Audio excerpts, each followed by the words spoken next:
Salut! Et voilà le soleil. En vrai, peut-être un peu.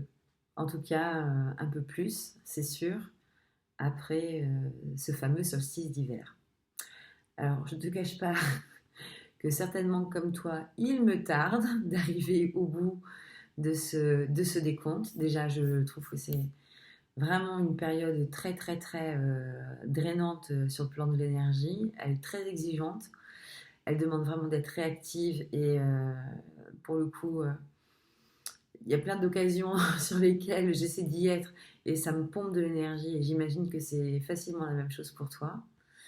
Et puis là, on a le soleil qui arrive aujourd'hui et qui va nous permettre de reprendre une forme de souffle et peut-être une forme de second souffle jusqu'à la fin, jusqu'au solstice d'hiver, jusqu'à la fin de cette attente de lumière, quoi. Alors le soleil, c'est un arcane qui vient déjà un petit peu nous réchauffer. C'est puissant, on parle vraiment dans cette carte-là d'un équilibre d'énergie. Le soleil, ça représente la force vitale, vraiment l'élan vital. On pourrait parler de feu sacré. Il y a toute une terminologie autour du soleil, tout comme la lune, qui est extrêmement, extrêmement puissante. Et elle a déjà, cette arcane du soleil, un avant-goût de ce que pourrait être la révélation, d'accord, qui sera certainement beaucoup plus flagrante demain, parce que là, il y a quelque chose qui est de l'ordre de la progression qui s'est mis en place depuis la carte de l'étoile. Il y a des niveaux là qui sont encore plus importants que nous sommes en train de gravir ensemble. Alors, la carte du soleil, je ne peux pas vraiment t'en parler sans faire référence euh, au char solaire, donc à cette mythologie. Alors on retrouve des choses similaires dans d'autres mythologies que la mythologie grecque, hein. La mythologie nordique, la mythologie égyptienne ont aussi des accointances sur la représentation du soleil tiré par des chars ou à bord d'un bateau. En tout cas, le soleil serait transporté par une personne. Et dans la mythologie grecque, dont c'est Hélios qui est chargé de ce travail, on va dire.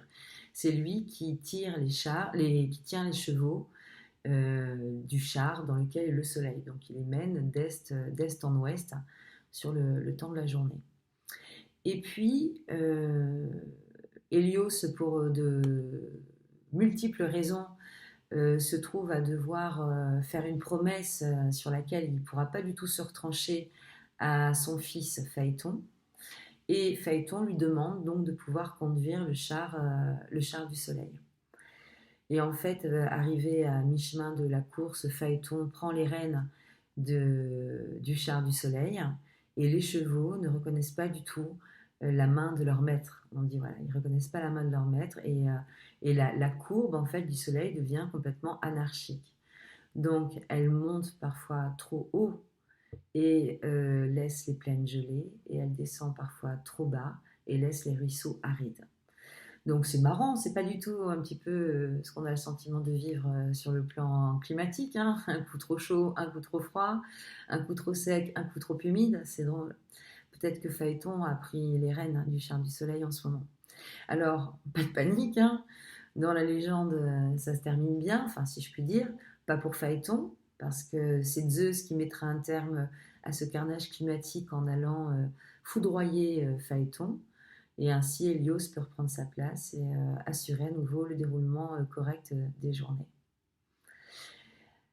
Alors, on n'est pas en face de Phaéton lorsqu'on est avec la carte du soleil. On est avec la carte du soleil qui est conduite par Hélios. Et en fait, Hélios, on le connaît depuis la carte du chariot.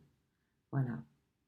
Donc, il y a une énorme progression, c'est-à-dire que on est arrivé peut-être qu'on était un petit peu Phaéton à ce moment-là, pas trop savoir bien driver son chariot.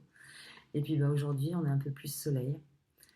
Et dans ce soleil, on a une réunion énergétique très importante, symbolisée par les deux personnages en bas, qui sont à l'abri de ce petit muret, donc protégés. Et protégés aussi par la figure bienfaitrice du soleil au-dessus. Et cette réunion, cette rencontre des deux jeunes êtres en bas, ben, ça pourrait être une forme de miroir, de jumeaux, de complétude entre une énergie yin équilibrée, une énergie yang équilibrée, donc qui se trouve tout d'un coup nimbée par le soleil. Quelle belle journée! Allez, à demain! Je t'embrasse!